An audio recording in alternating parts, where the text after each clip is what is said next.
Hello फार बरं.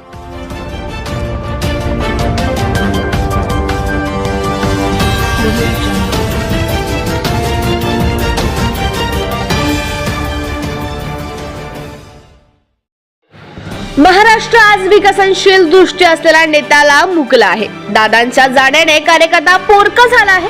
हा पक्षासोबत इतर पक्षांच्या नेत्यांसाठी देखील फार मोठा आघात आहे. राजकारणात दादांची जागा कोणीच घेऊ शकत नाही. खासदार बळवंत वानखडे, अमरावती मतदारसंघ. आज महाराष्ट्राचे उपमुख्यमंत्री माननीय अजितदादा यांच्यावर जो काळानं झेप घेतली, त्यांचं अपघातात जे निधन झालं, त्यामुळे निश्चितच संपूर्ण महाराष्ट्राचं नुकसान झालेलं आहे.